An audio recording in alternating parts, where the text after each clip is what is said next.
Hello folks, my name is General Soulfax. Today we're doing another episode of my series, called German STALINIUM.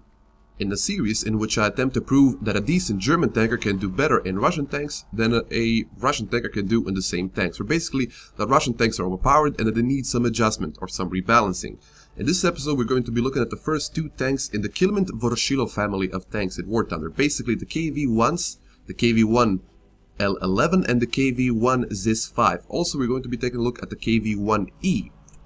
So I'll be looking at the strength and the weaknesses of this tank, analyzing it both inside and out, stacking it against its German opponent, and just basically seeing how it's supposed to be played at its battle rating. So, let's get to it.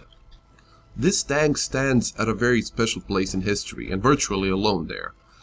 When Operation Barbarossa started in 1941, and this tank first saw its use, it went up against very much inferior tanks. The German army at that point in time mostly had Panzer IIs and Panzer IIIs with a few Panzer IVs sprinkled in.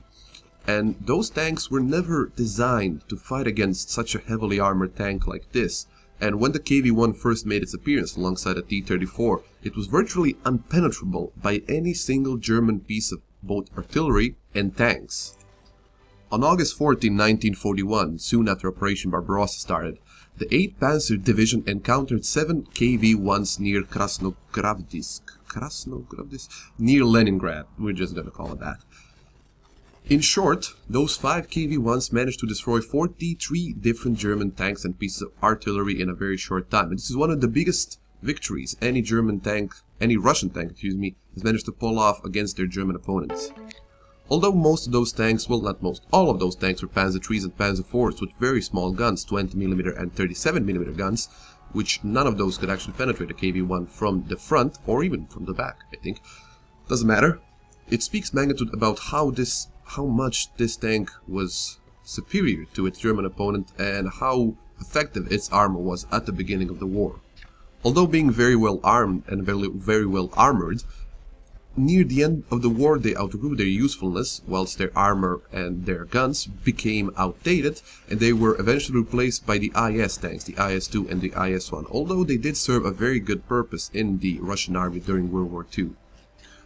But enough of that, so let's look at the tanks that we have in game. So the first KV-1 we're going to be looking at is the KV-1 L11. This tank is a rank 2, tier 2 tank, stands at 3.7 battle rating, which means you're not going to be facing the Panzer IVHs, but you're most likely going to be facing Panzer F2s and the Panzer IVGs, which are both your biggest threat in this tank because they are armed with a 75 long millimeter gun, which can penetrate your armor if you're not careful. At 46 tons and only 600 horsepower, this is not a very mobile tank or a very fast one. If you're used to playing T-34s and used to going 40 miles in a straight line, 40 kilometers an hour in a straight line, you're gonna be very disappointed because the max speed of this tank is shown 34 on flat ground. It is something close to that, but don't expect to go over 30 on anything other than flat hard terrain. The turret rotation speed on this tank is also not very good. It stands at 12 degrees per second, which isn't very good, but this tank doesn't play to it. It's not a brawler tank. It's more of a, well, I'm gonna talk about that just a bit later. The other good thing about this tank, that it's a little bit better than the T-34, is it has 7 degrees of the gun depression, which is a lot more, 2 degrees more than you have on the T-34s. It's because the L11 gun is not such a big gun. Let me just show you the X-ray very quickly here. As you can see, it's a very short, stubby gun. It's not all that big, so it does get those 2 extra degrees of gun depression, which can make it a lot more useful when cresting ridges and parking itself upon little hills and stuff like that.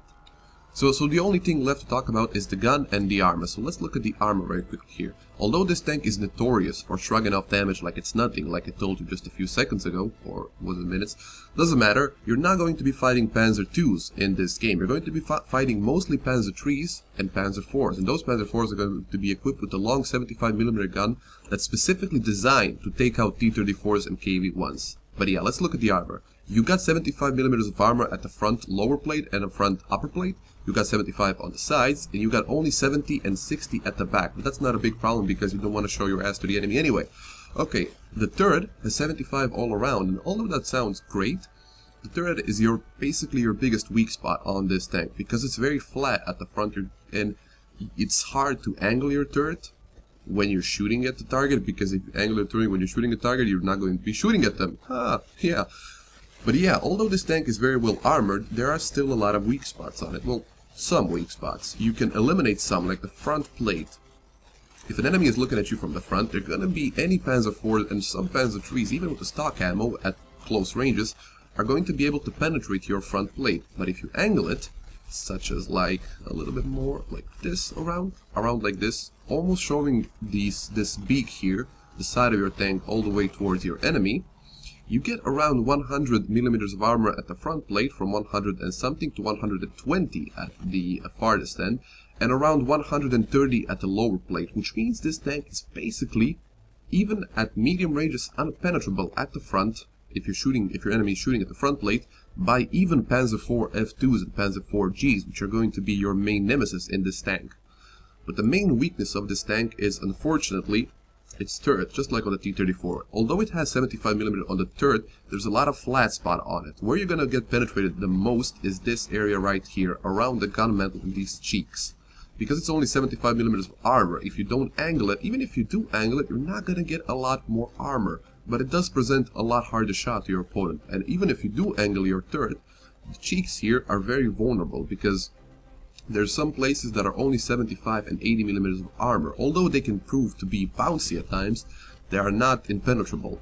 There's this nice little strip of 90mm of armor at the front, which means that if somebody shoots you there, there's less of a chance that they're actually going to penetrate, especially Panzer IIIs, even Panzer IIIMs, because they have that lackluster 50mm gun, but still you don't want to count on it.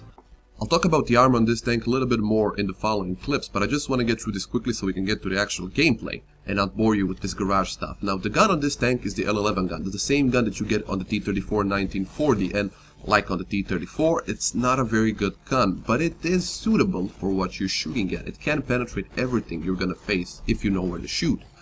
Now, there's 4 shells on this gun. You get the BR305A shell, which is the basic armor-piercing high-explosive shell with ballistic cap shell. It has 73mm of penetration at 10 meters, and only 65 at 500 meters, so that's not the shell you want to use. The shell you want to use is this one. The problem with this shell, although it gets more penetration than this shell, only slightly more, but that penetration is very crucial. I'm gonna talk about that just a little bit later in the gameplay.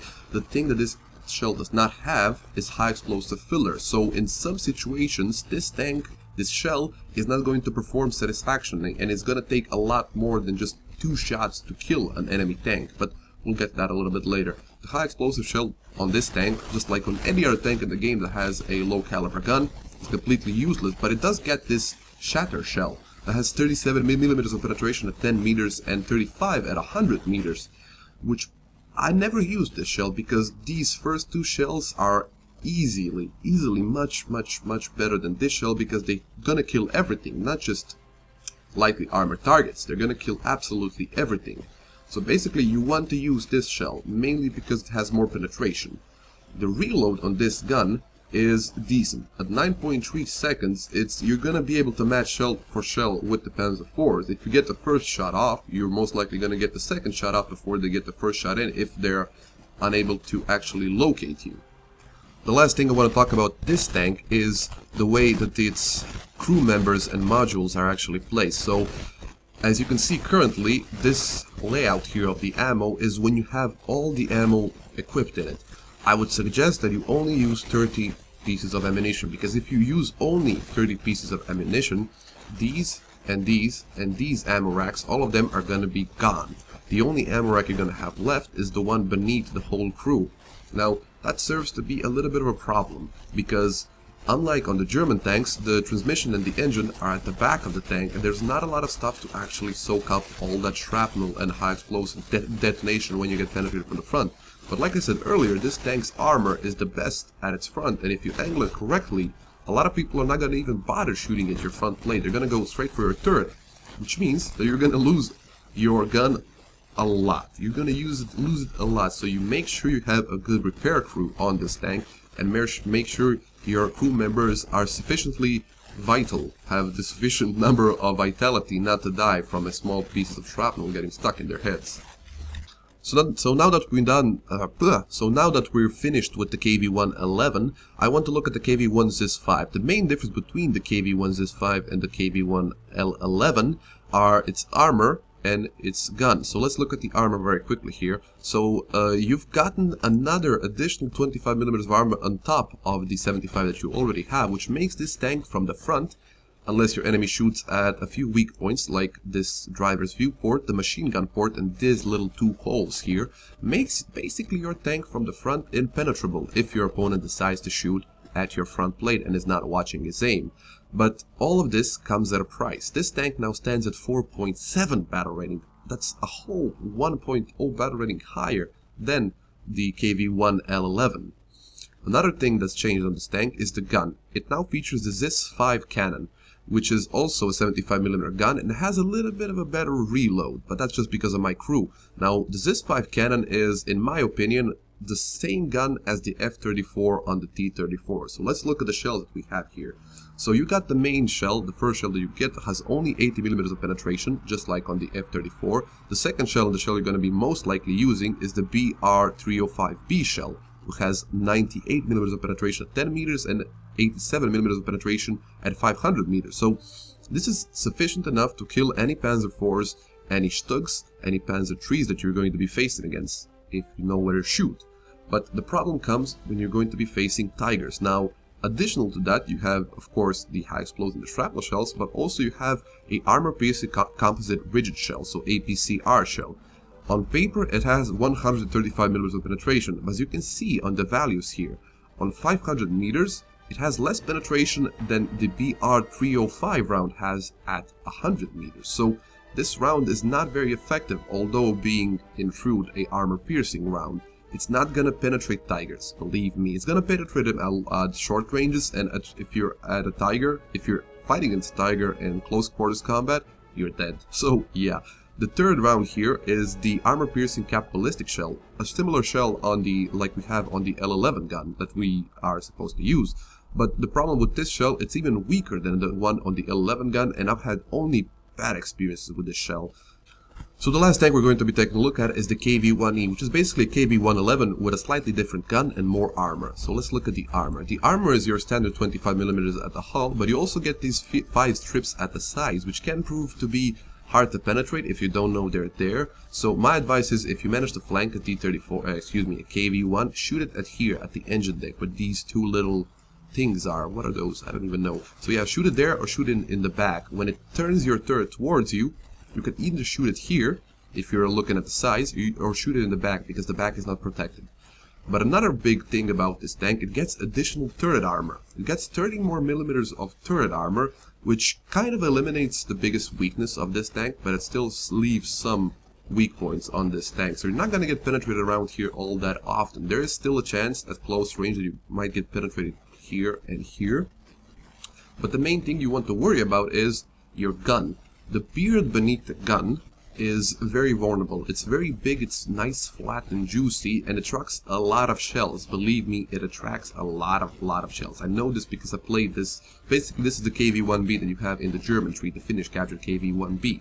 So, like on the KV-1 ZiS5s and the KV-1 L11, you want to angle your turret between shots, so you maximize the amount of armor. If you angle your turret between shots, you can even angle it a little bit more in this tank because of that 30mm of additional armor, and people will be reluctant to actually shoot here, which will in turn maximize the amount of armor here that you have to ridiculous heights. The only effective weak spot is this cheek here, but still it's a very bouncy area like I mentioned earlier. The other change of this tank is the F-32 gun, but basically the F-32 gun is literally the L11 gun. There's no difference. You get the same ammo, you get the same penetration values, you get the same velocity, you get the same HE filler and the same shells. It's basically the same gun. I don't know why they even changed it. Mainly, how can it be the same gun? But yeah, now that we finished this, let's actually get to some gameplay. When I first started playing the KV-1s, I played very badly. I was struggling mightily to maintain a decent kill-to-death ratio and to actually get a few kills per match, which proved to be a very easy task in the T-34s, and I just didn't know how to play this tank. I mean, it was so slow, it's still so slow. The guns on it are lackluster, sometimes one-shotting enemies and sometimes recalling 2 or even 3 shots to actually kill an enemy. And After playing some time and taking a break and thinking about what I'm doing wrong, watching replays and stuff, I figured out that I've been spoiled. I've been freaking spoiled by how easy it is to play a T-34. And unlike the T-34, the KV-1s are actual real freaking tanks that depend on the skill of their drivers. This might come as a surprise to some people, but not all Russian tanks are made equal and not all Russian tanks are overpowered. Where the T-34 relies on a bunch of RNG factors like its armor bouncing a shell or not, like its gun one-hitting an enemy or not one-hitting it, the KV-1 is entirely and completely reliant on a good driver, on its ability to angle the tank, on its ability to use its very limited speed, and on its ability to actually one-shot your enemy and not get shot in return. And that's the reason you don't see a lot of KV-1s in ground warfare. You see all the T-34s in the world, mainly because the T-34 is a lot easier to play than the KV-1. Well, that's all nice and dandy, Soulfax, but could you tell us how are we supposed to play this tank? Well, now that you ask, the KV-1 is, in my opinion, just a German tank with some armor, and I play it as such. I know that might sound stupid, but how successful you are in this tank depends completely and entirely upon you, unlike in the T-34. If you get penetrated in this tank, it's your fault. If you fail to one-shot your opponent, it's your fault. If you fail to actually disable your opponent and give him a chance to shoot back at you, that's entirely your fault. Now that I've said this, there are some exceptions to that rule. Mainly when you're driving the KV ZiS5, you stand at 4.7 battle rating and again you might get tiered up, which means that you will be facing Tiger 1s and Jumbos. And let me just put it out there right away, when you see a Tiger, do not do what I do in this clip and try to engage it. Just run the freak away, because the KV-1 was never designed to fight a Tiger, or a Jumbo for that matter. There are some places where you can shoot both the Tiger and the Jumbo, of course both of those in the sides, but if the Tiger 1 or the Jumbo player are any good, they're never gonna show you their size, because all three tanks play very similarly. They excel in a concentrated environment, in a controlled environment where the enemies will funnel towards your front, and where you can control the engagement with your armor, with your gun. What kind of matchmaking you get in any given match is going to dictate how you play in that match. Now let's say we get a 4.7 battle rating match in which we cannot face Tigers or Jumbos. Anything you can shoot at is going to be an easy penetration, but the enemies are going to have trouble penetrating you if you angle correctly. That's why angling in the KV-1 is one of the greatest skills that you can have, both side scraping and just flat out angling your front plate and your side armor. In this kind of match, you must assume the role of a quote-unquote tank, which means that you are at the front lines trying to draw enemy fire while giving your friendly tanks an opportunity to shoot back at them. It's an ungrateful thing to do when you're just out in the open trying to angle your tank against 2 or 3 different tanks that are shooting at you, but still, the goal of this game is both to get kills, but most importantly it's to win the match. And when you see what kind of win rates I get in my KV-1s, you will see how important it is that you play your tank's given role successfully. You might have noticed in these clips that I constantly try to angle my tank towards where I think the enemy might be. Is it turning corners or just driving straight to a line where the enemy might be hiding or might be waiting to pop out of cover? I constantly try to angle my tank towards them, so even at the off chance that they do pop out of cover or there's an enemy tank waiting for me behind that corner, I'm able to actually bounce a shot rather than getting penetrated straight off. And that is one big important thing that you need to do.